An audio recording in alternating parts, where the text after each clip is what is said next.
অনুরাগের ছোঁয়া ধারাবাহিকের আগামী পর্বে আমরা দেখতে পাবো বুধিয়ার কাছ থেকে সূর্য ফোনে তিস্তা ও ভিক্টরের গোপন ভিডিও দেখতে পেয়ে ভিক্টরকে তার অন্যায়ের শাস্তি দিতে সূর্য বাড়ি ফিরে আসার সিদ্ধান্ত নিল। হ্যাঁ বন্ধুরা, আমরা এমনটাই দেখতে পাবো অনুরাগের ছোঁয়া ধারাবাহিকের আগামী পর্বগুলোতে।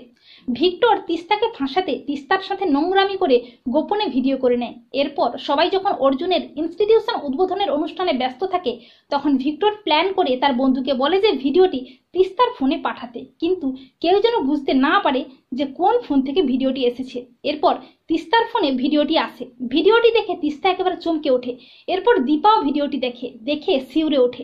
তিস্তা একেবারে ভেঙে পড়ে আর দীপা ভিক্টরের চালাকি বুঝতে পেরে ভিক্টরকে দেয় ঠাঁসিয়ে চড় আর আচ্ছা করে রামধরাইও দেয়। কিন্তু কাকিয়ার অনুরোধে তিস্তার সম্মানের কথা ভেবে দীপা ভিক্টরকে পুলিশে দেয় না। এরপর পরদিন ভিক্টর গোপন ভিডিওটি ভাইরাল করতে সবার ফোনে পাঠিয়ে দেয়। দেশ বিদেশে ভাইরাল হয়ে যায় ভিডিওটি।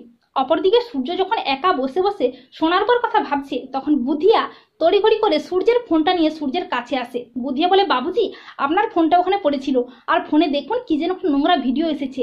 এই ভিডিওটি দেখে তো আমারই বড় ডর লাগছে বাবুজি। মেয়েরা বড় হলে তাদের দেখে শুনে রাখতে হয়, না হলে খারাপ লোকেরা তার সর্বনাশ করে ছাড়বে। তা শুনে সূর্য অবাক হয়ে যায়। সূর্য বলে, কি বলছো বুধিয়া, কি ভিডিও দেখি আমাকে। এই বলে সূর্য বুধিয়ার হাত থেকে ফোনটা নিয়ে দেখতে পায় তিস্তা ও ভিক্টরের ঘনিষ্ঠতার ভিডিওটি দেখে আঁতকে ওঠে সূর্য বলে, তিস্তা এইভাবে ওই শয়তানটা তিস্তার এত বড় সর্বনাশ করলো, ওকে আমি শেষ করে ফেলবো, ওকে আমি ছাড়বো না, আমাকে এক্ষুনি যেতেই হবে। তখন বুধিয়া বলে, বাবুজি আপনি কি ওই মেয়েটাকে চেনেন, কে হয় আপনার? তখন সূর্য বলে, বুধিয়া আমার এত কথা বলার সময় নেই, আমাকে এক্ষুনি বাড়ি ফিরে যেতে হবে, ওই শয়তানকে ওর অন্যায়ের শাস্তি আমাকে দিতেই হবে।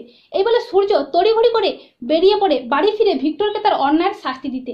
তো বন্ধুরা, তোমরা এটাই চাও তো যে সূর্য যেন তিস্তার গোপন ভিডিওটা দেখতে পেয়েই ভিক্টরকে তার অন্যায়ের শাস্তি দিতে বাড়ি ফিরে আসে? কমেন্ট করে জানিয়ে দাও তোমাদের মতামত।